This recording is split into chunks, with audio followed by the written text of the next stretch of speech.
स्थानीय तहको निर्वाचन 2 महिना भित्रै अथवा आज चैत्र 1 गते भयो, वैशाख 30 गते नै 2 महिना भित्रै निर्वाचन हुन लागिरहेको छ।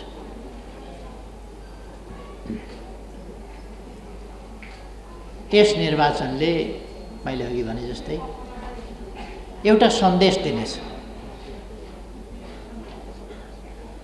कुन पार्टीको हैसियत के छ, कुन पार्टीप्रति जनताको विश्वास कस्तो छ, समर्थन कस्तो छ, यी सबै कुरा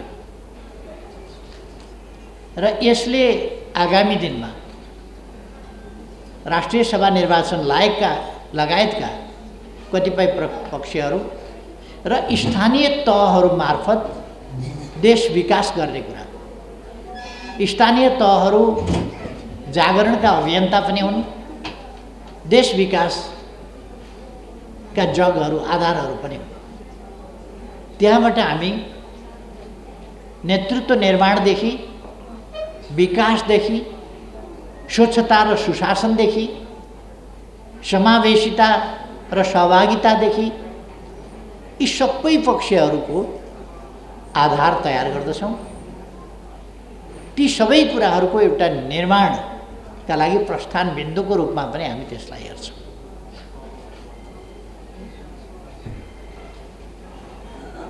तसर्थ यो अत्यन्तै महत्त्वपूर्ण समयमा तपाईहरूको यो बैठक र यो ओरिएन्टेसन कार्यक्रम आयोजना भएको छ। म यसमा खुसी व्यक्त गर्न चाहन्छु, आयोजकहरूलाई धन्यवाद भन्न चाहन्छु, अनि मसँगको केन्द्रीय कमिटीलाई र यो कार्यक्रम अत्यन्तै सफलतापूर्वक सम्पन्न हुन सकोस्, धेरै धेरै शुभकामना पनि भन्न चाहन्छु। यो कार्यक्रम त सफल हुने नै छ, सफल भइ नै सक्यो। तपाईहरूको यो सहभागिता, यो उत्साह र तपाईहरूले यहाँ जे प्रस्तुति गर्नुभएको छ, जुन विषयहरूको चित्र प्रस्तुत गर्नुभएको छ र जताको सङ्केत गर्नुभएको छ, ती कुराहरूले, जुन अठोट व्यक्त गर्नुभएको छ, ती कुराहरूले यसलाई सफल बनाइ नै सकेको छ। त्यसकारण म तपाईहरूलाई बधाई पनि भन्न चाहन्छु, शुभकामना सँगसँगै र धन्यवाद सँगसँगै धेरै धेरै शुभकामना आगामी दिनमा तपाईँहरूको सफलताको लागि, तपाईँहरूको संस्थाको, तपाईँहरूको अभियानको, तपाईँहरूको आन्दोलनको सफलताको निम्ति शुभकामना भन्न चाहन्छु। अखिल नेपाल महिला सङ्घ एउटा नेपालको सामाजिक परिवर्तनको सन्दर्भमा असाधारण योगदान गरेको र असाधारण योगदान गर्ने क्षमता भएको सङ्गठन हो। यस सङ्गठनले जति बेला पार्टी प्रतिबन्धित रह्यो त्यस्तो अवस्थामा विधिवत स्थापनाबाट अगाडि बढेको थियो। त्यसभन्दा अगाडिका आन्दोलनका कुराहरू महिला सङ्गठनको हिसाबले भन्दा पनि राजनीतिक आन्दोलनको हिसाबमा महिला सहभागिताको रूपमा नै थियो। तर हाम्रो देशमा 8 साल फागुन सायद 17 गते जस्तो लाग्छ मलाई, 24 गते चाहिँ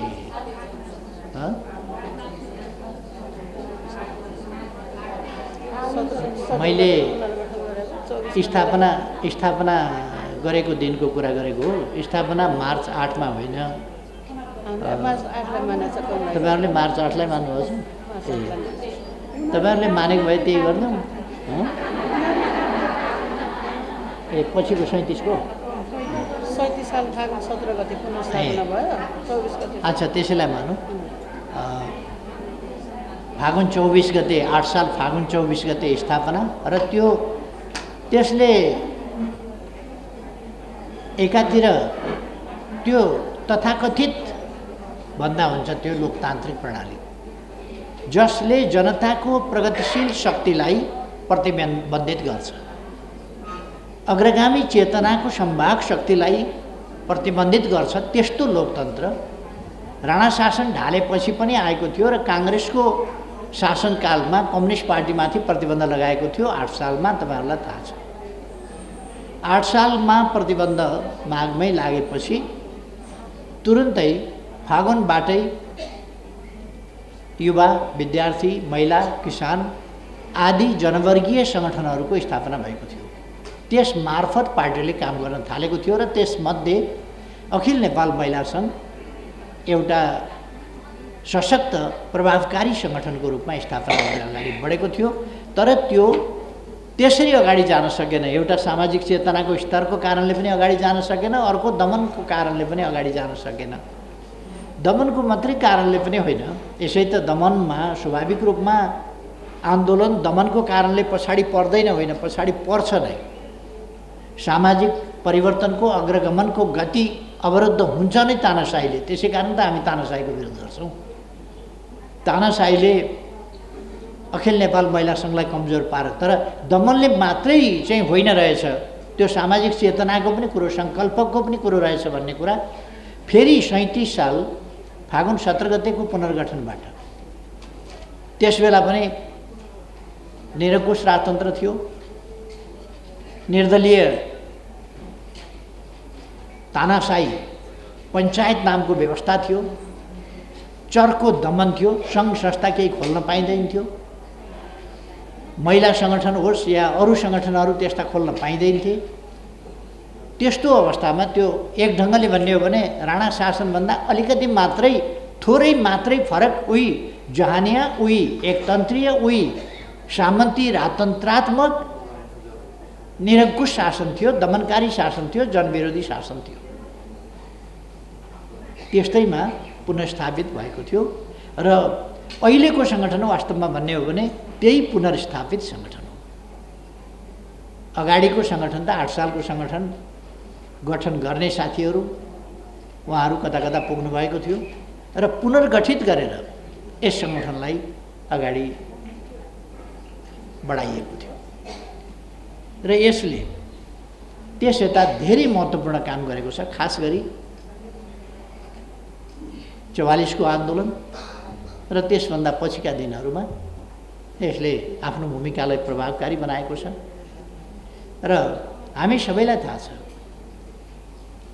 अखिल नेपाल महिला सङ्घकै तत्त्वावधानमा, यसकै नेतृत्वहरूको अगुवाईमा नेकपा एमालेको राष्ट्रिय परिषदको दोस्रो बैठक 52 सालमा जनकपुरमा जुन आयोजना भएको थियो, त्यस बैठकमा राष्ट्रिय परिषदको बैठकमा सहभागी रहेका महिला साथीहरूको हस्ताक्षर सङ्कलन गरेर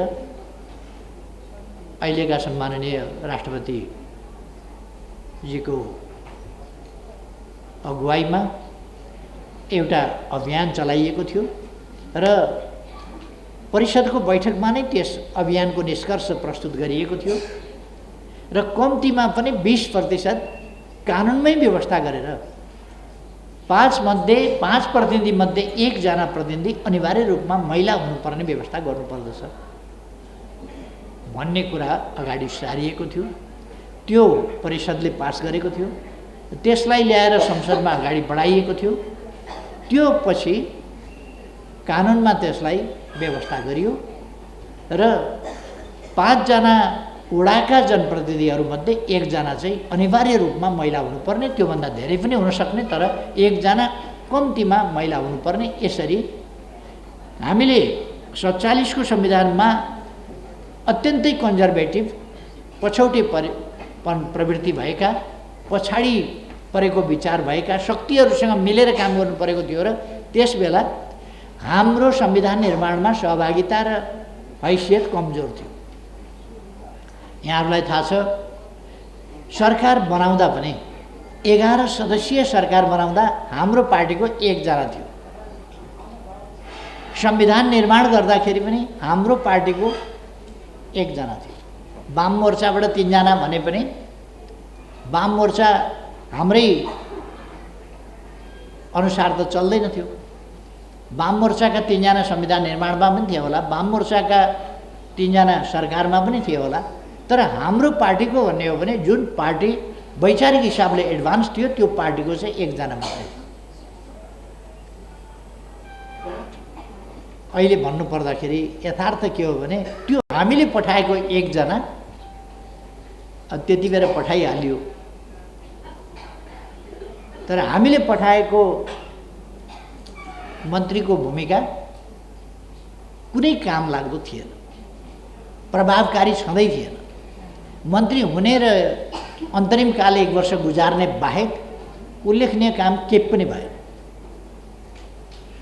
र दक्षिणपन्थी शक्तिहरूसँग मिलेर कर्मचारीहरू दमन गर्न सहमत हुने खालका सम्झौताहरू जस्ता कुराहरू गरिदिने खालका कामहरू भए। यो होस् त्यहाँ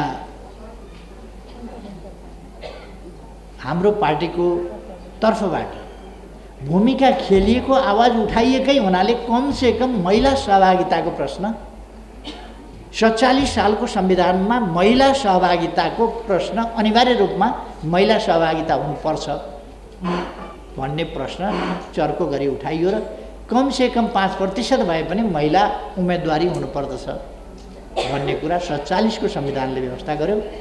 हाम्रै पहलमा हाम्रै नेता साथीहरूबाट पहल गरेर 20% 52 सालमा त्यसलाई पुर्याइयो र 53 सालमा त्यसलाई 20% पुर्याइयो। 54 को निर्वाचनमा त्यसलाई कार्यान्वयन गरियो स्थानीय तहको निर्वाचनमा र जम्मा 2 लाख जनप्रतिनिधि हुनेमा 40,000 कमसेकम महिला जनप्रतिनिधिहरू निर्वाचित भए। निर्वाचित महिला प्रतिनिधिहरूको सङ्ख्या एकैचोटि 40% रह्यो तल्लो तहमा भए पनि। त्यसले एक खालको महिला मनोबल उठ्यो।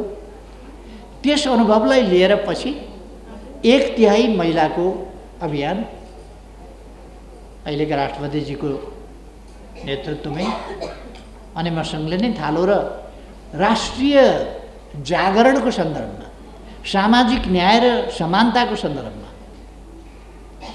महिला सशक्तिकरणको सम्बन्धमा, नीति निर्माणमा महिला सहभागिताको सन्दर्भमा हाम्रो पार्टीले नै अगुवाई गर्यो। हाम्रो अखिल नेपाल महिला सङ्घले नै अगुवाई गर्यो र हाम्रा नीतिहरूले नै देशलाई झकझक्याउने काम गर्यो। म कता कता भन्ने गरेको सुन्छु, जनयुद्धले हामीले चाहिँ 33% पुर्यायौँ भनेर 33% को कुनै कन्सेप्ट जनयुद्धभित्र थिएन। 33% को कन्सेप्ट अखिल नेपाल महिला सङ्घबाट आएको हो अथवा नेकपा एमालेबाट आएको। त्यो त एमालेबाटै त्यो प्रारम्भ हुनु एमालेबाट त स्वाभाविक कुरा थियो। र 33% जब 62-63 को आन्दोलनको सहभागिता, महिला सहभागिता अत्यन्त सशक्त थियो र त्यसलाई प्रतिबिम्बित गर्दै 63 साल जेठ 16 गते अहिलेका राष्ट्रपति विद्या भण्डारीजीको अगुवाईमा सबै दलका सबै पक्षका महिलाहरूको सहमतिमा हस्ताक्षर गरेर विद्यादेवी भण्डारी प्रस्तावक र अरू 3 जना 4 जना महिलाहरू, पुरुष पनि नवराज सुवेदी, एनपी साहु, त्यो सर्वदलीय गर्दाखेरि अरूले चाहिँ अब कांग्रेसले र अरूले चाहिँ महिला दिन सकेका रहन्छन् क्या र कमला पन्त कांग्रेसले दिया रहेछ, एकजना दिया रहेछ। जे होस् हाम्रो त पहलकदमी लिने प्रस्तावक नै हाम्रो विद्यादेवी भण्डारी अनिमा सङ्घका अध्यक्ष नै हुनुहुन्थ्यो, प्रस्तावक उहाँ हुनुहुन्थ्यो। र यसरी के भने 33% पुनर्स्थापित संसदबाट जेठ 16 गतेको बैठक कि 15 गतेको बैठक हो, 16 गतेको बैठकबाट त्यसलाई पारित गरिएको थियो र कानुनको रूप दिइएको थियो। त्यसपछि 33% नागरिकताका सवाल, महिला हक अधिकारका सवाल आदि 4वटा प्रमुख मुद्दाहरू त्यसमा उल्लेख गरिएका थिए, जो महिला सशक्तिकरणको सन्दर्भमा तिनको असाधारण र ऐतिहासिक महत्त्व छ, जसले कानुनी हैसियत प्राप्त गर्यो। त्यही चिजलाई पछि संविधान निर्माण गर्दा हामीले ती चिजहरूलाई प्रतिबिम्बित गऱ्यौँ र त्यसैको सेरोफेरोमा हामीले ती चिजहरू गऱ्यौँ। जे होस्, मैले यहाँनिर अखिल नेपाल महिला सङ्घ जुन सङ्गठनले आज यहाँ कार्यक्रमको आयोजना गरेको छ, यस्तो अत्यन्त महत्त्वपूर्ण घडीमा आयोजना गरेको छ र यो सङ्गठन महिला जागरणका लागि, सशक्तिकरणका लागि, सामाजिकीकरणका लागि, नीति निर्माणमा महिलाको सहभागिता अभिवृद्धिका लागि र महिला हकका विविध पक्षहरूलाई समुचित ढङ्गले अगाडि बढाउने सन्दर्भमा समयानुकूल चेतना र व्यवहारिक उपलब्धि साथ अगाडि बढ्ने कामको नेतृत्व गरेको छ। यो चिज उल्लेख गर्न खोजेको हुँ र यसले बताउँछ कि अखिल नेपाल महिला सङ्घको असाधारण योगदान रहेको छ र फेरि पनि रहन सक्छ। यो त्यस्तो सङ्गठन हो जसको यहाँ तपाईँहरू यो केन्द्रीय कमिटीको बैठक आयोजना गर्दै हुनुहुन्छ निर्वाचन अगाडि। त्यसकारण यसको महत्त्वमा मैले प्रकाश पार्न खोजेको हुँ। यो अत्यन्तै महत्त्वपूर्ण छ। यसलाई अब यस महत्त्वको बैठकलाई तपाईहरूले आफ्नो भूमिका कसरी प्रभावकारी बनाउने, एउटा दुईटा कुरा छ। एउटा महिला सहभागिता अभिवृद्धि गर्ने कुरा, नीति निर्माणको तहमा वा जनप्रतिनिधित्वको तहमा महिला सहभागिता र इन जेनरल सहभागिता मात्रै होइन, नेतृत्व निर्माण र नेतृत्व विकासको सन्दर्भमा महिला एडभान्समेन्ट, महिला विकास, महिलाको उन्नति, यस विषयमा एकातिर तपाईँहरूले सोच्नुपर्नेछ। हामी पनि सोचिरहेका छौँ त्यो कुरा, तपाईँहरूले मात्रै सोच्ने होइन, हामी पनि सोचिरहेका छौँ, सोच्नुपर्दछ। र हामी यस अभियानको, नेकपा एमाले त यस अभियानको अभियन्ता नै हो। यस कामका निम्ति महिला सङ्गठन बनाउनुपर्छ भन्ने पनि कम्युनिस्ट पार्टी हो। 8 सालमा पनि कम्युनिस्ट पार्टीले निर्णय गरेर महिला सङ्घ बनाएको हो। 37 सालमा पनि कम्युनिस्ट पार्टीले निर्णय गरेर नै महिला सङ्घ बनाएको हो। महिलाहरूका माग यस्ता हुनुपर्छ भन्ने कुरा पनि पहिले त महिला नेत्रीहरूलाई पार्टीले बताएर अनि त्यसलाई अभियानको रूपमा, महिला आन्दोलनको रूपमा अगाडि बढाउने काम पनि हुने गरेको हो। त्यसकारण हामीले पार्टी चाहिँ एडभान्स छैन भन्ने ठान्नु हुँदैन। पार्टी स्वाभाविक रूपमा अरूभन्दा एडभान्स हुन्छ। कुन तरिकाले कसरी अगाडि बढ्ने र बढाउने भन्ने कुरा मात्रै हो। पार्टी एडभान्स त हुन्छ। पार्टी एडभान्स नभइकन त यो कुराहरू फेरि कार्यान्वयनमा जान सम्भव पनि हुँदैन। एकातिर तपाईँहरूले यसरी महिला हक अधिकारका प्रश्न, महिला उन्नतिका प्रश्न, विकासका प्रश्न, नेतृत्व निर्माणका प्रश्न, यी कुराहरूमा ध्यान दिनुपर्नेछ भने अर्कातिर सिँगै देशमा राजनीतिक हिसाबले नेकपा एमाले कसरी जित्न सक्छ, एकदमै छोटोमा भन्ने हो भने एमाले कसरी जित्न सक्छ, प्रगतिशील शक्तिले कसरी जित्न सक्छ। कुनै कुनै विद्वानले लेखिदिन्छन् कम्युनिस्ट पार्टीहरू मिल्ने कि समाप्त हुने भनेर प्रश्न चिन्ह राखेर तथाकथित बुद्धिजीवीहरू, कोही कोही त्यो कम्युनिस्टको खोलवडिया बुद्धिजीवी पनि हुन्छन्, लेखिदिन्छन् र मान्छेलाई निराश बनाइदिन्छन्। मोहन वैद्यजीको इन्टरभ्यूको यसो मैले शीर्षक मात्रै हेरेका थिएँ, स्थानीय निकायको निर्वाचन, स्थानीय तहको निर्वाचन बहिष्कार गर्ने उहाँहरूको पार्टीले। किन बहिष्कार गर्ने भन्दा उहाँहरूको कतै पनि जित्ने स्थिति छैन। त्यो पार्टीसँग मिलेन भने एमाले समाप्त हुन्छ अरे, एउटा बुद्धिजीवीले लेखेछ। कम्युनिस्ट मिलेनन् भने समाप्त हुन्छ, मिल्ने कि समाप्त हुने। मोहन वैद्यजीलाई भने कि कम्युनिस्ट पार्टीलाई भने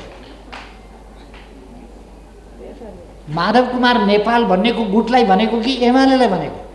एमालेलाई भनेको भने यस्ता जिस्क्याउने खालका कुराहरू नगर्न म सबैलाई सुझाव दिन चाहन्छु। अनि झन्डै 2/3 पुगेको कम्युनिस्ट पार्टीलाई 2/3 हैसियतमा रहेको त्यस्तो कम्युनिस्ट पार्टीलाई फुटाउने कम्युनिस्ट हुन्छन्? पार्टी फुटाएर एकपछि अर्को चिरा पार्ने, टुक्र्याउने, चोइट्याउने, सरकारलाई भोट नदिएर अर्कातिर भागेर अन्त भोट हाल्ने, भोटै नहाल्ने, पार्टीलाई परे भोट नहाल्ने, प्रतिक्रियावादीलाई भोट हाल्नका लागि पछिल्लो ढोकाबाट छिरेर जाने, त्यस्ता पनि कम्युनिस्ट हुन्छन्। एउटा कुरा के भ्रम राख्न हुन्न हामीले भने बोलीचालीको भाषामा अथवा नामेसीको हिसाबले, नामको हिसाबले त हुन्छ नि त। मेरो नाम बलबहादुर राखे भए पनि हुन्थ्यो, म बलबहादुर भइहाल्थेँ त नाम राख्दैमा।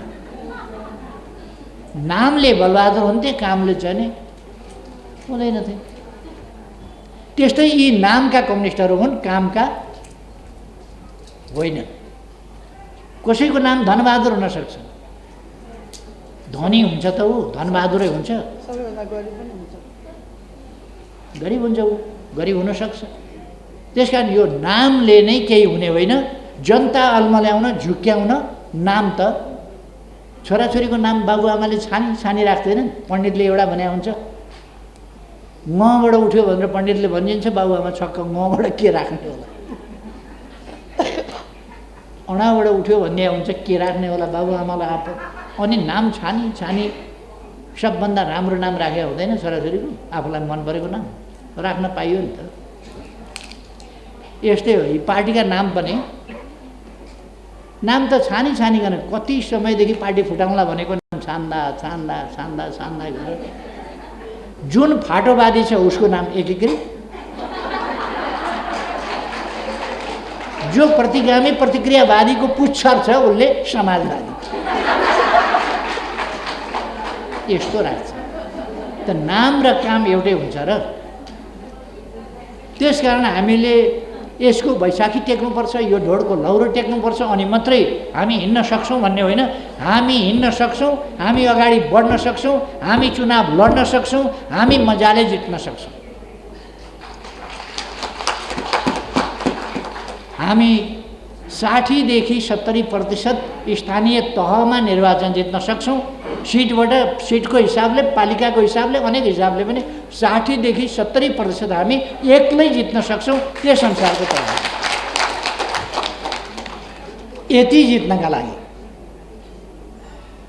सबै हामीले मिलाउन सक्यौँ भने त सर्वसम्मत हुन्छ होइन र।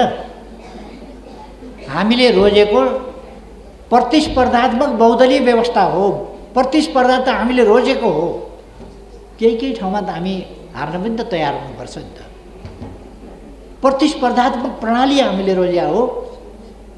त्यसकारण काङ्ग्रेसलाई पनि मिलाउँ, सबैलाई मिलाउँ, सबै मिलाएर सर्वसम्मत हौँ न भन्ने कुरा त मिठा होला, हुन्छ त्यो कुरा। स्थानीय तहको निर्वाचन आउँदैछ, सर्वसम्मत होला त, सबैलाई मिलाउन सकिएला, हुन्छ त्यो कुरा। अनि हामीले ल्याएको प्रणाली प्रतिस्पर्धात्मक बहुदलीय प्रणाली हो कि हामीले ल्याएको प्रणाली चाहिँ चुनाव लड्ने चुनावी प्रणाली हो कि चुनाव नलड्ने प्रणाली हो? हामीले ल्याएको प्रणाली चुनाव लड्ने प्रणाली हो, प्रतिस्पर्धात्मक प्रणाली हो, प्रतिस्पर्धात्मक बहुदलीय प्रणाली हो। हाम्रो भनाइ कति मात्रै हो भने प्रतिस्पर्धा स्वस्थ गरौँ। राजनीतिको प्रतिस्पर्धाको निर्णायक थलो जनताको अभिमत हो। कसले सञ्चालन गर्ने, स्थानीय तहहरू कसले सञ्चालन गर्ने, त्यो ठाउँका जनताले भन्छन्। प्रदेश कसले सञ्चालन गर्ने, त्यो ठाउँका जनताले भन्छन्। देशको सरकार कसले बनाउने, देशका जनताले भन्छन्। जनताले भन्ने भएको हुनाले जनतालाई अलमलमा पनि पार्न सक्छन् नि। दुनियाँमा जनतालाई यति अलमलमा पारेको छ, भ्रममा पारेको छ, लटपट्याएको छ। त्यसकारण हाम्रो काम हो जनतालाई सचेत बनाउनु। र हामीले चाहिँ बढी मेहनत गर्नुपर्छ, किनभने उज्यालो पार्नलाई इन्धन चाहिन्छ, बत्ती बाल्नुपर्छ, लाइट चाहिन्छ। अँध्यारो पार्नलाई केही चाहिन्छ? केही चाहिँदैन। विद्वान हुनलाई कति पढ्नुपर्छ? मूर्ख हुनलाई पढ्नुपर्छ? पिएचडी गर्न कति पढ्नुपर्छ? निरक्षर हुन पढ्नुपर्छ? गाउनेहरूले कति सिक्नुपर्छ? बजाउनेहरूले कति सिक्नुपर्छ? मैले सिक्नुपर्छ? बजाउँदिनँ, गाउँदिनँ।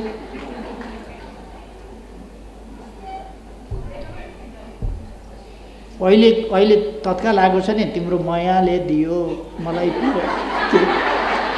तिम्रो मायाले दियो पिर होइन, तिम्रो मायाले मलाई पिर दियो,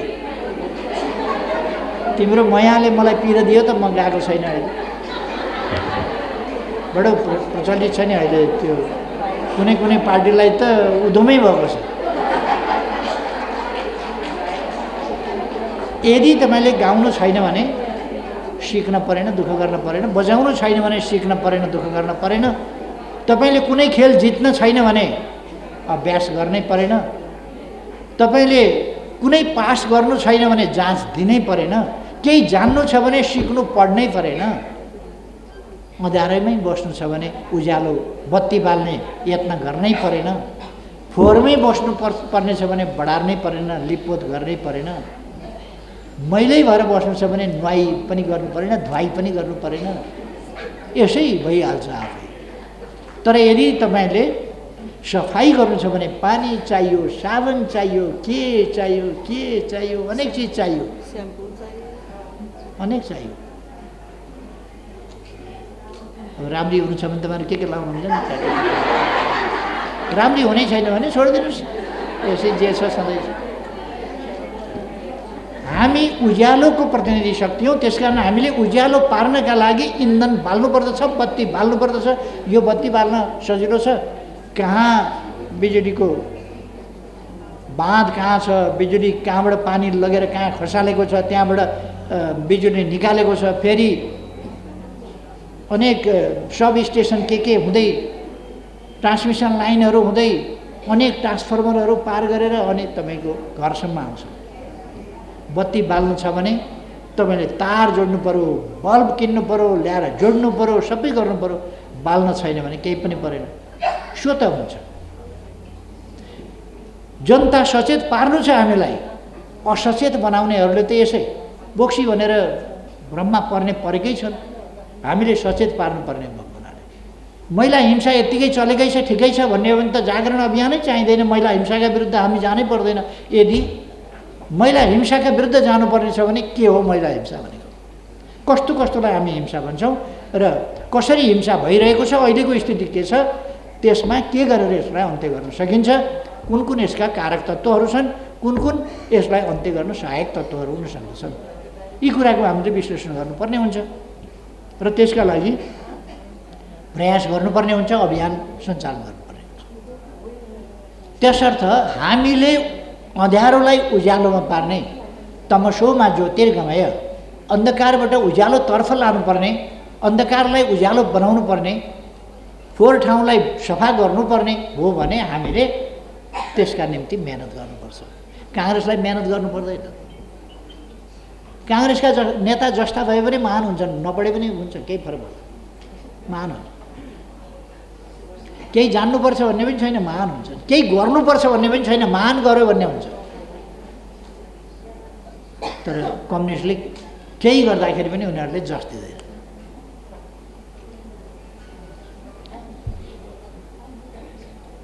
अनि हामीले चेतना लिएर अगाडि बढ्नुपर्छ, चेतनाको ज्योति छर्नुपर्छ, सबैलाई त्यस चेतनामा सङ्गठित गर्नुपर्छ। हामीसँग विचार चाहियो, त्यो विचारमा सङ्गठित गर्नुपऱ्यो र अगाडि अनुशासित ढङ्गले त्यस विचारलाई लानु पर्यो र देशलाई ठिक शक्तिको विजयको स्थितिमा पुर्याउनु पर्यो, अर्थात् नेकपा एमालेको विजयको स्थितिमा पुर्याउनु पर्यो। हामीले धेरै ठाउँमा भन्ने गरेका छौँ, अहिले देशमा दुई खाले राजनीतिक शक्ति छन्। यो कम्युनिस्ट एकता भनेर गीत गाउने, कोही के गरेर गीत गाउने, कोही के भन्ने, यो बेकारको तमासा हो। अनि कम्युनिस्ट सरकार ढालेर कम्युनिस्ट पार्टी फोडेर दक्षिणपन्थी सरकार बनाउने, कम्युनिस्ट पार्टी ढाल्नका लागि बाहिर जाने, भोट नहाल्ने, दक्षिणपन्थी सरकार बनाउनका लागि पछिल्लो ढोकाबाट लुसुक्क गएर दक्षिणपन्थी सरकार बनाउने, यस्ता पनि कम्युनिस्ट। अनि जनताका बीचमा जाउँ, देशलाई अगाडि बढाउने ताजा जनादेश ल्याउँ। पुरानो जनादेशले काम गरेन। पुरानो माओवादी र हामी मिलेर चुनाव लडेका थियौँ, त्यो जनादेशले काम गरेन। अब संसद चल्न सक्ने स्थितिमा रहेन, माओवादी अलग भयो। त्यस स्थितिमा माओवादी र एमाले प्राप्त गरेको बहुमत त्यो अब कायम रहेन। त्यसर्थ ताजा जनादेशमा जानु पर्यो। हिजोको स्थिति कायम रहेन, ताजा जनादेशमा जानु पर्यो। जुन एमालेको हिजो हैसियत थियो र जसरी अगाडि जाने प्रतिबद्धता भनेको थियो, त्यो कुरा कतिपय कारणले कायम रहन सकेन। यसर्थ ताजा जनादेशमा जानु पर्यो भन्ने कुरालाई प्रतिगामी भन्दै केही स्वार्थी तत्त्वहरू कम्युनिस्ट आन्दोलन ढाल्न, कमजोर पार्न, विभाजित गर्न र सिद्ध्याउन लागे। उनीहरू पतित भए। हामीले देखेका छैनौँ पतन कसरी हुन्छ। यो पनि पतन होइन भने केलाई पतन भन्छौँ हामी? यो पनि कम्युनिस्टबाट यिनीहरू सिद्धिएका होइनन् भने कम्युनिस्ट केलाई भन्छौँ त हामी? कम्युनिस्ट पार्टी फुटाउने, कम्युनिस्ट सरकार ढाल्ने, प्रतिक्रियावादीहरूलाई बोक्ने, प्रतिक्रियावादीको सरकार बनाउने, अनि तिनका तलुवा चटुवा भएर तिनका पछि कुदेर यत्रा यत्रा लोभ पापका दुनाहरू बोकेर त्यो पापका दुनाहरू थाप्दै हिँडेका छन् क्या। मलाई पनि अलिकति प्रसाद गरेर यी त्यस्ता प्रसाद खाएर हिँडेकाहरूलाई पनि हामीले कम्युनिस्ट भनेर ठान्छौँ, त्यो गलत हो। अहिले दुईटा राजनीति छ, के को कम्युनिस्ट, के को काङ्ग्रेस। प्रतिगमनकारी खास परमादेशबाट आएको शक्ति, प्रतिगामी शक्ति, दक्षिणपन्थी शक्ति, कम्युनिस्ट विरोधी शक्ति एकातिर छ, जो 5 दलीय गठबन्धन भनेर चिनिएको छ। एउटा दल भन्ने का एकजना थिए, ती एकजनाले छोड्यौँ भनेका थिए, फेरि होइन हाम्रो समर्थन छ भनेर त्यो एउटा सिट हारिएला कि भन्ने। हार्नु त निश्चितै छ त्यो एउटा सिट। हामीले कानमा बोकेर लगेर राखिदिएको त्यो सांसदको पोस्ट अब कहाँबाट चाहिँ फेरि आउँछ भनेको। त्यसर्थ अहिलेको राजनीति परमादेशी र हामीले भनेको जनादेशको जनतामा सार्वभौम सत्ता छ भन्ने कुरालाई मान्ने जनपक्षीय शक्ति, जनादेशबाट चल्ने शक्ति, जनताको फैसला मान्ने शक्ति र त्यसलाई उल्टाउन मुद्दा लडेर सरकार हराएर सरकार ल्याएर अचम्म छ, मुद्दा जितेर सरकार दुनियाँमा कहीँ पनि छैन यस्तो। अदालतले सरकार हटाइदियो, अदालतले सरकार बनाइदियो, अदालतले प्रधानमन्त्री तोकिदियो, अझ अदालतले यति घन्टाभित्र शपथ ग्रहण गराउनु भन्ने आदेश राष्ट्रपतिलाई दिन्छ। यो भन्दा स्वेच्छाचारिता के हुन सक्छ? त्यो भयो नेपाल हो। यो शक्ति परमादेशी शक्ति, असंवैधानिक, अलोकतान्त्रिक, जनविरोधी त्यस्तो शक्ति। मैले अस्ति पनि भने शेरबहादुरजीले कुराकानी गर्न बोलाउनु भयो, गएँ। उहाँ कहाँ थुप्रो सरकारका 100 दिन भन्ने एउटा छापेर राखेको रहेछ। हामीले गरेका काम यहाँ नागढुङ्गा 9 विषय सुरुङको काम यति मिटरबाट हामीले सरकारले त 80 मिटर थियो, यति मिटर भनेर 4 मिटर खन्नु भएको रहेछ। त्यो 4 मिटर लेखेर त्यो उहाँहरूको सरकारको के काम छ? हामीले ठेका लगायौँ, ठेकदारले गरिराखेको छ। 4 मिटर खने पनि ठेकदारले खन्यो, 10 मिटर खने पनि ठेकदारले खन्यो। उहाँहरूले न त्यो डिजाइन गर्नुभयो, न योजना ल्याउनु भयो, न सोच ल्याउनु भयो, न ठेक्का लगाउनु भयो, केही पनि गर्नु भएन। हामीले किन छाप्यौँ भन्दा हामीले त सुरुङ युगमा देशलाई प्रवेश गराउने भनेर सुरुङको कल्पना गऱ्यौँ, डिजाइन गऱ्यौँ, योजना बनायौँ, त्यसलाई कार्यक्रममा राख्यौँ र त्यसलाई ठेक्का लगायौँ, ठेकदारले सुरुङ खन्न थाले, एउटा नयाँ युगको प्रारम्भ भयो। हामीले हाम्रो काममा उसले गऱ्यो। अब त्यो त्यसमा यति मिटर थपियो भनेर उहाँहरूको चाहिँ योगदान के छ त्यसमा? यस्ता कामहरू राखेर, तर त्यसको बाहिरी कभरमै नेपाल सरकारको लोगो राख्नुभएको छ। बाहिरी कभरमै नेपाल सरकारको लोगोमा संसदले पारित गरेर संविधानको अङ्ग बनाएर अनुसूचीमा राखेको लोगो हटाएर उहाँहरूले पुरानै बुच्चे नक्सा सहितको लोगो फेरि छाप्नु भएछ। मैले शेरबहादुरजीलाई भने, प्रधानमन्त्रीजी यो के गर्नुभएको, जानेर कि नजानेर कि के हो? यो कसलाई खुसी पार्न हो कि के अर्थमा तपाईँले अहिलेको लोगो राख्न सक्नु भएन, पुरानै लोगो किन राख्नु? ए हो त्यस्तो रहेछ भनेर सजिलो सजिलो ए त्यस्तो रहेछ थाहा भएन। यो फोर्स उहाँलाई थाहा भएन होला, होस् नहोस् जेसुकै होस्, तर त्यो फोर्स प्रधानमन्त्रीको तर्फबाट छापिएको पुस्तकमा जहाँ आफै समेत भएर सर्वसम्मतिले संसदले पास गरेर संविधान परिवर्तन गरेर सर्वसम्मतिले राष्ट्रको प्रत्येक चिन्हमा राखे लोगो हटको नक्सा फेरबदल गरेर उहाँहरूले फेरि छाप। भनेपछि मनसाय के हो? राष्ट्रियताको सवाल होस् कि अरू सवाल, यस्तो सरकार, त्यसकारण यस्तो सरकार हामीले फेर्नै पर्छ, बदल्नै पर्छ। कसरी? अब हामी बिचमा कुनै तालटिक्डम गर्ने पक्षमा छैनौँ, हामी जनादेशमा जाने पक्षमा छौँ। जनादेशबाट यस स्थितिमा फेरबदल ल्याइनु पर्छ भन्ने पक्षमा छौँ। अब दुईटा शक्ति अहिले 5 दल भएर लडुन् कि 7 दल भएर लडुन् कि अरू दल पनि खोजेर 10-15 दल हुन् कि भोटमा केही फरक पर्दैन। नेकपा एमाले अहिले म यहाँबाट उठेर म तराई जान नसकेको हुनाले तराईबाट धेरै गाडी चढेर मान्छेहरू आउनुभएको छ। जनप्रतिनिधिहरू, विभिन्न पार्टीका कार्यकर्ताहरू, विभिन्न पार्टीबाट निर्वाचित भएका जनप्रतिनिधिहरू एमालेमा प्रवेश गर्न आउँदै हुनुहुन्छ। त्यहाँ म त्यो कार्यक्रममा यसपछि जान्छु। हामी प्रतिपक्षमा छौँ, सरकारमा होइन। विभिन्न पार्टीका नेता कार्यकर्ताहरू र विभिन्न पार्टीबाट निर्वाचित जनप्रतिनिधिहरू हाम्रो पार्टीमा प्रवेश गर्न लहर छ। उहाँहरू तत्काल तराई जान मन नसक्ने भएको हुनाले उहाँहरू यहीँ आउनुहुन्छ। नेकपा एमाले प्रतिपक्षमा भए पनि प्रवेशको यस्तो लहर चलेको छ। त्यसकारण हाम्रो साथीहरूले 2 जना आउटडेटेड भएका म्याद गुज्रिएका औषधिहरू खाएर पेट गडबड गर्नु, स्वास्थ्य बिगार्नु हुँदैन। आउटडेटेड, डेट एक्सपायर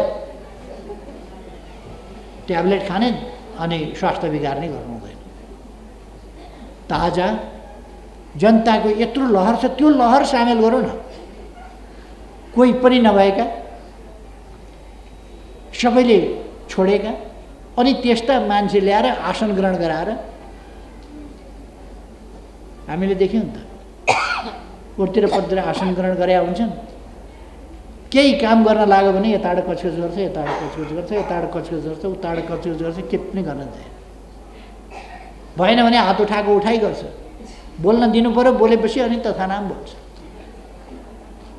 अनि एकतिर जानुपर्ने पार्टी कता जाउँ एउटा अन्योलग्रस्त हुने स्थितिमा छ। कार्यकर्ताहरू अन्योल हुने स्थिति पर्छ। त्यसकारण कूडा कर्कट जम्मा गर्ने डस्टबिन होइन यो हाम्रो पार्टी। हाम्रो पार्टी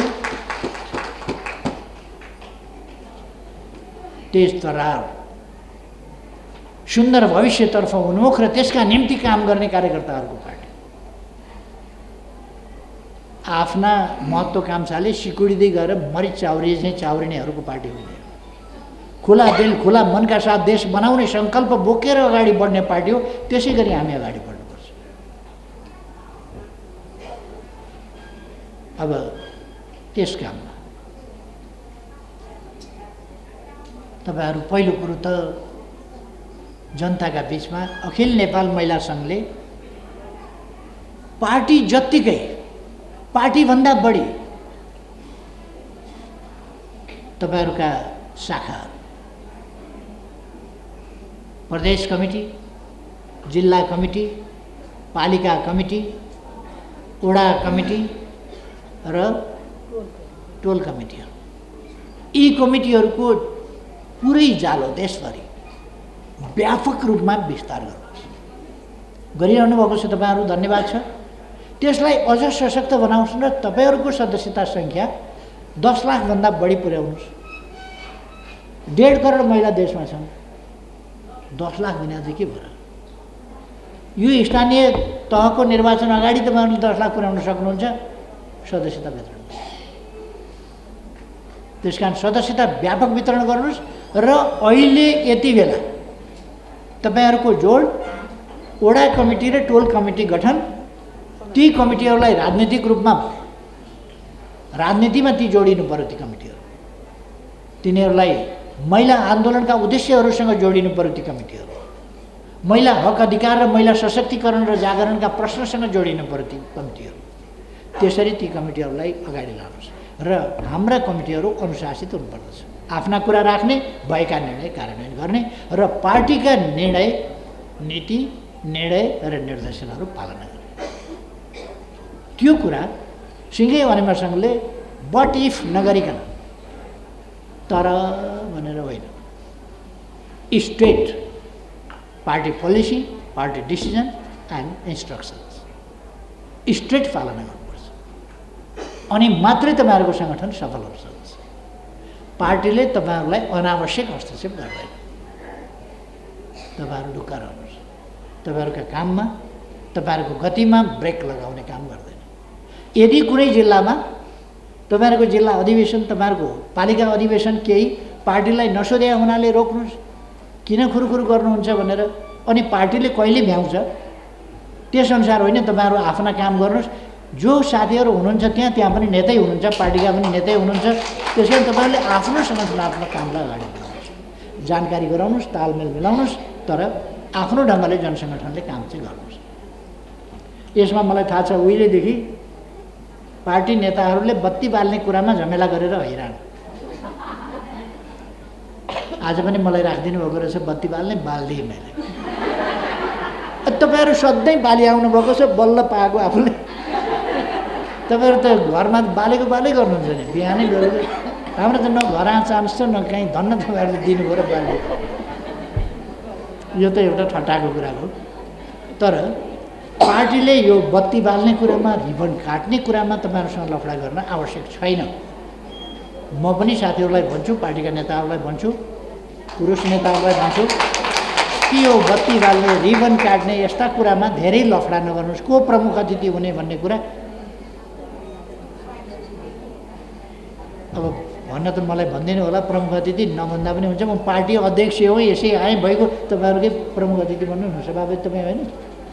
प्रमुख अतिथि यो फ्रन्ट लाइनमा बसेर सबै प्रमुख अतिथि भइगयो नि। यसमा पनि कुनै चाहिँ केही ठान्नुपर्ने अवस्था छ र भने। त्यसकारण यस्तो कुराहरूमा अल्झिने होइन। हाम्रो दिदीबहिनीहरूलाई पनि म भन्न चाहन्छु, यस्तो कुरामा कमरेडहरू यस्ता ससाना कुरामा नअल्झिनुहोस्। अहिले म के देख्छु भने पार्टीभित्र पनि यो आसन ग्रहणको रोग र प्रोटोकलको रोग, मर्यादाको रोग असाध्य जब्बर ढङ्गले आएको छ।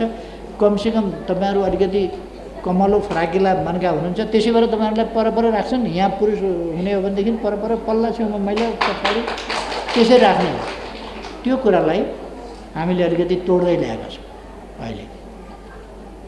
र यो लडाइँ एकदम चल्ने गरौँ। तपाईँहरूले आफ्ना कामहरू टोल कमिटी बनाउनुहोस्, अरू बनाउनुहोस्, गतिविधि गर्नुहोस्, पार्टीका नीतिको विरुद्ध नजानुहोस्। तपाईँहरूले पालना गर्ने के हो भने पार्टीका नीतिको पालना गर्नुहोस्। पार्टीका कुनै निर्णयहरू छन् भने त्यो निर्णयको लाइनमा अगाडि बढ्नुहोस्। पार्टीका निर्देशन छन्, जनवर्गीय सङ्गठन सम्बन्धी छन्, कुनै सच्याउनु पर्ने कुरा हुनसक्छ, जस्तो निर्देशिका आउँछ त्यो सच्याउनु पर्ने हुनसक्छ, तपाईँहरूले लेखेर पठाइदिनुहोस्। जे छँदैछ त्यो चाहिँ कार्यान्वयन गर्नुहोस्। कार्यान्वयन गर्न कठिनाइ पर्ने कुरा लेखेर पार्टीमा पठाउनुहोस्, पार्टीले फेरि सच्याउँछ, त्यसमा करेक्सन गर्छ पार्टी। जे छ त्यसलाई चाहिँ तपाईँहरूले कार्यान्वयन गर्दै अगाडि बढ्नुहोस् र सुझाव दिँदै जानुहोस्। अनि तपाईँहरूको सक्रियतामा व्यवधान खडा गर्नु, तपाईँहरूको संगठनात्मक गति, तपाईँहरूको राजनीतिक गति तपाईँहरूको पर्छ भन्नेहरूको माग छ। र महिलाहरू उप मात्रै होइन, अब प्रमुखमा राम्रो सङ्ख्या हुनुपर्दछ। किन जति पुरुषको सङ्ख्या थियो त्यस ठाउँमा त अनिवार्य रूपमा महिला छ। बहुसङ्ख्या धेरै ठुलो सङ्ख्यामा पुरुषहरू प्रमुख भएको अवस्था छ, त्यहाँ महिलाहरू उप हुँदै हुनुहुन्छ। सरक्क एक तह बढाइदिए त भइगयो भन्ने कुरा छ। यो कुरा सामान्यतः नाजायज होइन। सामान्यतः फेरि अब महिला देख्ने बित्तिकै चाहिँ पुरुष भागिहाल्नुपर्ने त्यस्तो पनि हुन भएन। महिला छ, महिला आयो, त्यसकारण अब पुरुष चाहिँ अलिकति यस्तो डिलमा बसिराखेको छ, पुग्लुको उता धकेलिदियो, आफू बसो गर्ने पनि अलिकति। त्यसकारण यो सबै कुरालाई मिलाएर तपाईँहरूको माग नाजायज छ भने होइन, महिला सहभागिता अभिवृद्धिको सन्दर्भमा नीति निर्माण र जनप्रतिनिधित्वको खास महत्त्वपूर्ण ठाउँहरूमा महिला सहभागिता वृद्धिका लागि यो ठिक छ। तर तपाईँहरूले अस्वस्थ क्याम्पेन चलाउनु हुँदैन। अस्वस्थ क्याम्पेन चाहिँ नचलाउनुहोस्, स्वस्थ प्रयासहरू चाहिँ अगाडि बढाउनुहोस् पार्टीसँग। किनभने यो चुनाव लड्दैछ त पार्टीले लड्दा के हुन्छ? पार्टीले लड्ने भनेको के हो भन्दा मोटर भने के हो? इन्जिन मात्रै राखिदियो भने मोटर हुन्छ? मोटर त मोटर हुन्छ, तर इन्जिन मात्रै हुन्छ, न कुद्छ, न गुड्छ, न उड्छ, केही पनि हुँदैन। त्यसकारण त्यसलाई अर्को चेसिससँग मिलाउनु पर्ला, बडी बनाउनु पर्ला, सिट राख्नु पर्ला, हुड बनाउनु पर्ला, अनि मात्रै गाडी हुन्छ र त्यसले समाजलाई बोक्छ। पार्टी भने त्यस्तै हो। पार्टी चाहिँ नेतृत्वदायी चिज हो। तर पार्टीको यदि अखिल नेपाल महिला सङ्घ छैन भने पार्टी एउटा त फुत्किहाल्यो त। एउटा मात्रै पखेटो लिएर न समाज उड्छ न चरो उड्छ। एउटा मात्रै पखेटो लिएर चरो उड्छ? एउटा मात्रै पखेटो भएको प्लेन देख्नुभएको छ? त्यो निर्जीव प्लेन त एउटा मात्रै पखेटो भएको हुँदैन, दुईटै पखेटा हुन्छ। किन ब्यालेन्सका लागि दुईटा पखेटा चाहिन्छ। समाज त्यसै गरी चलेको हुन्छ। अब महिला आन्दोलन, महिला सहभागिता, महिला जागरण, महिला सशक्तिकरण, महिलाको योगदान बिना त आन्दोलन अगाडि जानै सक्दैन। त्यसकारण महिला एउटा हाम्रो आन्दोलनको एउटा विङ हो, विद्यार्थी अर्को विङ हो, युवा अर्को विङ हो, बुद्धिजीवी अर्को होला, शिक्षक अर्को होला, विभिन्नका आफ्ना आफ्ना भूमिका होला। ती सबै भूमिकाहरूलाई एक ठाउँ जोड्दा पार्टी हुन्छ। नेकपा एमाले हुन्छ सबै एक ठाउँ हुँदाखेरि। त्यसकारण लड्दै चाहिँ को छ त यो लडाइँ? एमाले लड्दैछ र हामी एमालेका हरेक हिस्सा भएर लड्दैछौँ। चरा त पखेटाले उडाउँछ, पुच्छर उखेलिदिनुहोस् त चरा उड्दैन। प्वाख त छँदैछ, पखेटा छँदैछ, तर पुच्छर उखेलिदियो भने चरा उड्दैन। त्यसकारण सबै चिजको त्यहाँ सन्तुलन जरुरी हुन्छ। यसर्थ पार्टीले सबै पक्षमा सबै चिजको सन्तुलनका साथ पार्टीले सबै शक्तिलाई सङ्गठित ढङ्गले अगाडि बढाउँछ। पार्टी चुनाव लड्दैछ। त्यसकारण म महिला दिदीबहिनीहरूलाई भन्न चाहन्छु, कामरेडहरूलाई भन्न चाहन्छु, तपाईँहरूले पार्टीको यस अभियानको आन्दोलनको एउटा अङ्गको रूपमा, महत्त्वपूर्ण अङ्गको रूपमा आफूहरू काम गरिराखेका छौँ भन्ने कुरा एका राखेर नै काम गर्नुपर्छ। तपाईँहरूले विषयगत रूपमा कहाँ कसरी जाने, के कस्ता मागहरूका साथ जाने भन्ने कुरा अब माथिबाट पनि तपाईँहरूलाई निर्देशन आउनेछ। केही फर्मेट जन्ने कुराहरू आउनेछन्। केही अरू ढङ्गले हामीले प्रचारमा लानका लागि पनि तपाईँहरूका पालिकामा तपाईँहरूले गरेका काम, तपाईँहरूले गरेको काम भनेको आफूले व्यक्तिगत रूपमा गरेको काम मात्रै होइन कि तपाईँको पालिकाले गरेका काम, तपाईँको पालिकाभित्र भएका काम, किनभने हाम्रो सरकारकै समयमा त्यहाँ विकास निर्माणका काम भएका छन्। केन्द्रबाट आए पनि प्रदेशबाट आए पनि हाम्रो सरकारको समयमा भएका कामहरू छन्। त्यसकारण त्यो पालिकाभित्र के कामहरू भए त्यो जनताका बिचमा तपाईँहरूले पुर्याउनु पर्दछ र विगतमा के काम भए, के काम अनगोइङ छन्, अब के काम गर्नुपर्ने छ यो तपाईँहरूले जनताका बिचमा पुर्याउनु पर्छ। यसका निम्ति तपाईँहरूले वर्कआउट गर्नुपर्दछ। वर्कआउट एक्लै होइन, समूहसँग मिलेर अरू साथीहरूसँग पनि मिलेर काम गर्नुपर्दछ। यसका निम्ति अर्को कुरा तपाईँहरूले कुन ठाउँ कस्तो छ भन्नका निम्ति कसको सङ्गठन कस्तो छ, कसका नेताहरू कस्ता छन्, के छन्, कसको प्रभाव कस्तो छ, मत कति आउन सक्छ, हिजो कति ल्याएको थियो, आजको स्थिति कस्तो छ, त्यो कुराहरू हामीसँग हुनुपर्दछ। र यसरी सबै ठाउँको कुराहरू आएपछि मतदाता समेतको स्थिति आएपछि नयाँ मतदाताको स्थिति के छ अनुमानका भरमा होइन, हामी नयाँ मतदातामा पुग्नुपर्दछ। हाम्रा चेलीहरू नयाँ मतदाता थुप्रो भएका छन् अहिले यस बिचमा र लगभग वैशाख 29 गतेसम्म 18 वर्ष पुरा भएका, अघिल्लो दिनसम्म होइन, वैशाख 29 गतेसम्म 18 वर्ष पुरा भएका स्वतः मतदाता हुने हिसाबले तयारी भएको हुन्छ। त्यसकारण उमेर सोधिकन तपाईँहरूले उहाँहरू कहाँ पुग्नु पर्दछ र उहाँहरूलाई मोटिभेट गर्नुपर्दछ। यसो भयो भने हामी हाम्रो निर्वाचनलाई आफ्नो पक्षमा पार्न सक्दछौँ। यसर्थ म कमरेडहरूलाई भन्न चाहन्छु, तपाईँहरू अनेक प्रकारका भ्रमपूर्ण कुराहरू आउँछन्। जितिन्न है कमरेड, जितिन्न, चुनाव चाहिँ जितिन्न है, गाह्रो छ क्या, गाह्रो छ, जित्छु भनेर मात्रै हुन्छ, जितिन्न भन्ने बडा होसियार खालका ट्युनहरू आउन सक्छन्। होसियार हुनुपर्छ त्यस्ता कुराहरू। यत्तिकै हौसिएर जितिन्छ जितिन्छ भनेर हुँदैन, जितिन्न, अप्ठ्यारो छ, गाह्रो छ, हामी फुट्या छौँ, अरू सबै एकजुट भएर आउँदैछन्, गठबन्धनसँग लड्न गाह्रो छ। गाह्रो केही पनि छैन, केही गाह्रो छैन। त्यसकारण हामी लड्न सक्छौँ। यिनीहरू ससाना समूहहरू, ससाना समूहहरू। हिजोको स्थिति अब होइन, अबको स्थिति परिवर्तित स्थिति, फरक भयो। आजको स्थिति भनेको सबै एकातिर, हामी एकातिर हुँदा हामी बढी भएको स्थिति, हामी बढी हुन्छौँ अरूभन्दा, हाम्रो तौल बढी हुन्छ अरू एकातिर, हामी एकातिर तराजुमा बस्दा। यो जनअभिमतको कारणले जनताको आकर्षण देख्नुभएको छैन कस्तो छ।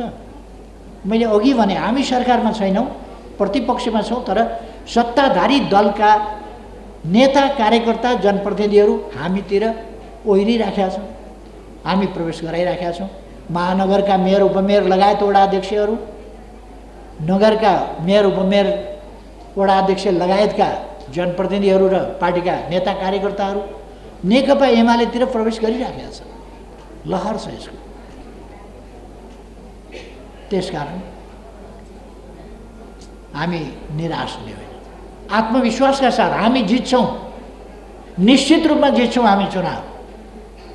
हाम्रा अगाडि हामीले यसै अनुमानका भरमा भनेका अथवा हौसला बढाउनका लागि मात्रै भनेका होइनौँ, यथार्थ आधार छ हामी जित्छौँ भन्ने। हामीसँग सही नीति छ, देशले देखाएको छ, जनताले देखाएको छ, सबैलाई परेको छ। सरकार ढाल्नै नहुने बेलामा गलत गरेछ, सबै जनतालाई लागेको छ अहिले।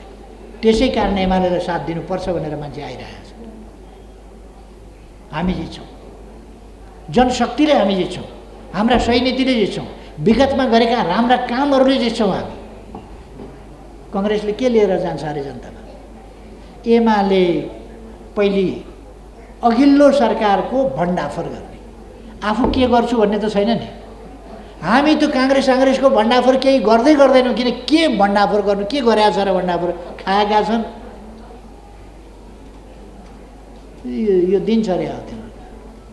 त्यस्तो कुराको भण्डाफोर गरिरहनु पर्ने। हामीसँग त हामीले विगतमा यो काम गरेका छौँ, अब आगामी दिनमा यो काम गर्छौँ, देश बनाउँछौँ, समृद्ध नेपाल बनाउँछौँ, सुखी नेपाली बनाउँछौँ, बाटा यस्ता बनाउँछौँ, पुल यस्ता बनाउँछौँ, सुरुङ यस्ता बनाउँछौँ, यी काम यस्ता गर्छौँ, स्कुल यस्ता बनाउँछौँ, शिक्षा क्षेत्र यो गर्छौँ, उद्योगमा यो गर्छौँ, व्यापारमा यो गर्छौँ, कृषिमा यो गर्छौँ, स्वास्थ्यमा यो गर्छौँ, पर्यटनको विकास यसरी गर्छौँ, वातावरणीय वातावरणको संरक्षण यसरी गर्छौँ, पर्यावरणीय सन्तुलन यसरी कायम गर्छौँ, हामीसँग त कति गर्ने योजनाहरू छन् भन्ने कुराहरू छन् नि।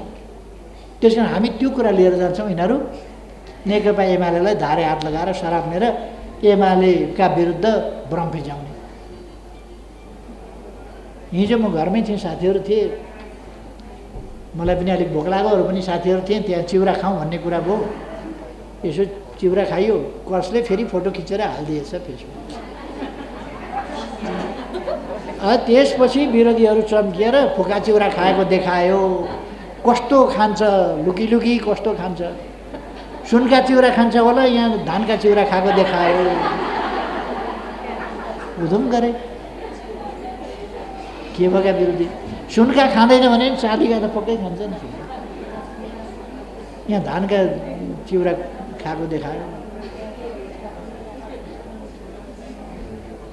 यस्तो खालको चाहिँ प्रचारमा विरोधीहरू त उत्रिहाल्छन्। उनीहरूको अर्थ केही छँदै छैन। फुका चिउरा किन खायो? अर्थ पाएका थिएन, अर्थ पकाउने मान्छे पनि थिएन त्यहाँ। हामीले फुका चिउरा भेट्टायौँ, त्यही खायौँ। अनि फुका चिउरा खाएर त्यसो भएर काममा दालमोट पनि थिएन, केही पनि थिएन। मान्छे पहिले घाँसले भनेर वहाँ गरेर, त्यस कारण पहिले त्यसलाई दिएर मात्रै जानु पर्यो।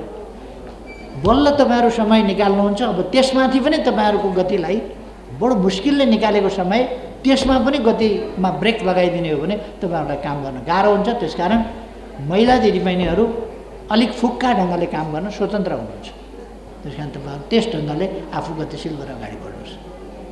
अवश्य तपाईँहरूले महिला हक अधिकारका लागि, महिला उत्थानका लागि, महिला जागरणका लागि महिलाहरूको हिस्सा, महिला सहभागिता अभिवृद्धिको लागि महिलाको हिस्सा उपयुक्त यथोचित हुन सकोस् भन्नका लागि तपाईँहरूले कोसिस गर्नुपर्छ।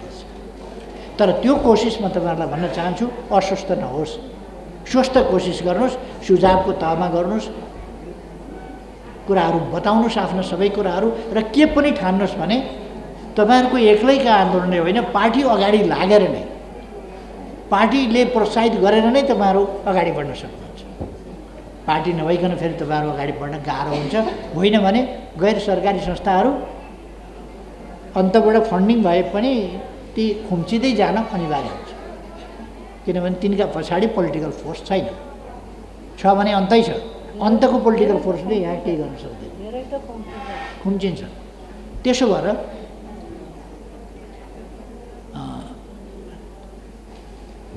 आज यस बैठकमा अहिले यहाँ नेपालमा चाहिँ एउटा अल वुमेन ट्रिटी भन्ने संस्थाले आज र भोलि कन्फरेन्स गर्दैछ। यहाँ साउथ एसियन रिजनल कन्फरेन्स होला, त्यो गर्दैछ काठमाडौँमा। तपाईँहरूसँग कति तालमेल भयो थाहा छैन मलाई। मैले हिजो उहाँहरू मलाई भेट्न आउनुभएको थियो र त्यसको अध्यक्ष अमेरिकन हुनुहुँदो रहेछ। अनि श्रीलङ्का, बङ्गलादेश, इन्डिया र नेपालका पनि मानवाधिकार आयोगका प्रतिनिधि समेत मलाई भेट्न आउनुभएको थियो। मैले उहाँलाई हाम्रो देशको महिला आन्दोलन र खास गरी अखिल नेपाल महिला सङ्घको बारेमा बताएँ। अखिल नेपाल महिला सङ्घको सदस्यता यति बेला मोटामोटी 5 लाखको आसपासमा होला भने मैले, त्यो आसपासमा होला।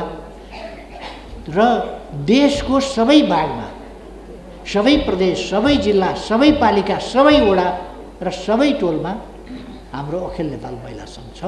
महिला कार्यकर्ताहरू हुनुहुन्छ। कहीँ सङ्गठित हुन बाँकी होला, पुनर्गठन बाँकी होला, तर सबै ठाउँमा हाम्रो अखिल नेपाल महिला सङ्गठन पुगेको छ। यसैको पहलमा गरेका सफलता मैले भने 33% पार्लियामेन्टमा महिलाको उपस्थिति छ, जो विकसित देशहरूले हामीसँग धाक नलगाए हुन्छ। हामीभन्दा अगाडि 2-3वटा 4वटा स्क्यान्डिनेभियन देश र क्युबा जस्ता केही देशहरू हामीभन्दा अगाडि होलान् महिला उत्थानको सन्दर्भमा, महिला जागरणको सन्दर्भमा। बाँकी दुनियाँ हामीभन्दा पछाडि छ। हामी बडो गर्वका साथ भन्न सक्छौँ 33% महिला केन्द्रीय विधायिकामा, केन्द्रीय संसदमा 33% महिला सहभागिता हाम्रो विशेषता हो। यो आजको दुनियाँमा 2-4 देशमा मात्रै छ। अर्को कुरा, समग्र जनप्रतिनिधित्वको स्थितिमा भन्ने हो भने हाम्रो सहभागिता, महिला सहभागिता करिब करिब 40-41% स्थानीय तहहरूको सहभागिता छ, समग्र सहभागिता।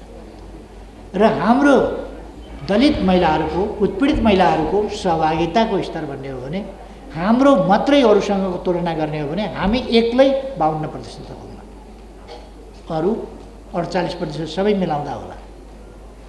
यहाँनिर एउटा कुरा ध्यान दिनुपर्छ, अरू सबै मिल्दाखेरि पनि 48% भन्दा माथिको हैसियत होइन है। चाहे महिला सहभागिता, उत्पीडित महिला सहभागिता या जेसुकैमा होस्, 48% भन्दा माथिको होइन, 52% कम्तीमा पनि सहभागिता हैसियत हाम्रो हो। त्यसलाई कसरी हामी सङ्गठित र प्रकट गर्न सक्छौँ त्यसमा ध्यान दिनुपर्छ। मैले हिजोको त्यो टोलीलाई बताएको कुरा पनि त्यो थियो कि तपाईँहरू नेपालको सन्दर्भमा तपाईँहरूले उठाएका मुद्दा, अखिल नेपाल महिला सङ्घले त वर्षौँदेखि 3-3 महिनाका हिंसा विरोधी, उहाँहरू हिंसा विरोधी मुभमेन्ट थाल्नु पऱ्यो भनेर काम गर्दै हुनुहुन्छ। सिडाउनले अलिकति पुगेन, त्यसकारण अल वुमेन ट्रिटीमा जानु पऱ्यो भनेर एउटा ट्रिटी नयाँ लिएर आउनुभएको छ। त्यसको अलिक डिटेल अध्ययन गर्न बाँकी छ, हेर्नुपर्छ। तर सिडामा चाहिँ त्यस्ता पक्षहरू नउठेका होइनन्, कम मुद्दामा कम लेखिएको होला, तर त्यसै अन्तर्गत पनि त्यसैको हिस्साको रूपमा पनि इन्टरनेसनल यो वुमेन विरुद्धको, वुमेन माथिको टर्चरको विरुद्धको आन्दोलन हामीले त सधैँ लाने गरेका छौँ त। 3 महिनाका आन्दोलनदेखि 16 दिने अभियानसम्म त हामीले पटक पटक चलाएका छौँ त। त्यस कारण यो त हाम्रोमा त नियमित एउटा रुटिन वर्क जस्तो भइ पनि सकेका छ। अर्को, हामीले विशेष क्याम्पेनहरू चलाइराखेका छौँ महिला हिंसाका विरुद्ध, र इम्प्रुभमेन्ट पनि हाम्रोमा काफी धेरै छ। र सरकारको तर्फबाट पार्टीले पनि त्यसै गरी गरेको छ। रेप केसका विरुद्ध, एसिड आक्रमणका विरुद्ध हामीले कठोर कानुन निर्माण गरेर इम्प्लिमेन्ट पनि गरेका छौँ। संसदबाट हुन सकेन भने परमादेशबाट हामीले उसबाट अध्यादेशबाट ल्याएर त्यसरी काम गरेका छौँ। त्यसकारण महासचिव कमरेड शङ्कर पोखरेललाई म कार्यक्रममा हार्दिक स्वागत गर्दछु। आसन ग्रहण गरौँ।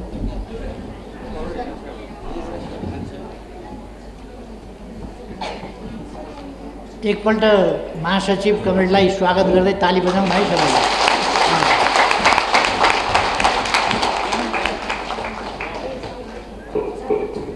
त्यसो भएर हाम्रो प्रगति, हाम्रो सफलता अत्यन्तै राम्रो छ। कतिपय ठाउँमा भन्ने गरेको सुनिन्छ, हामी जहाँका तैँ छौँ, हाम्रो समाज जहाँको तैँ छ, हामी महिलाहरू जहाँको तैँ छौँ भन्ने बोलेको सुनिन्छ। अनि हामीले गरेको यत्रो सङ्घर्ष खेर गयो, हामीले चलाएको यत्रो जागरण अभियान खेर गयो, हामीले चलाएका यी विभिन्न जङ्गचरका अभियानहरू, आन्दोलनहरू, मागहरू, दबावहरू खेर गए। र यत्रो विघ्न भएका उपलब्धि र पार्लियामेन्टमा 33%, स्थानीय तह समेत गर्दा 41%को उपलब्धि खेर गयो। यो कुरा होइन। आज विद्यार्थीहरूको इनरोलमेन्ट 7% लगभग विद्यार्थीहरूको इनरोलमेन्टको स्थितिमा हामी छौँ। लगभग 7%, अलिकति कम होला, तर लगभग 7% पुर्याउन लाग्यौँ हामीले। यो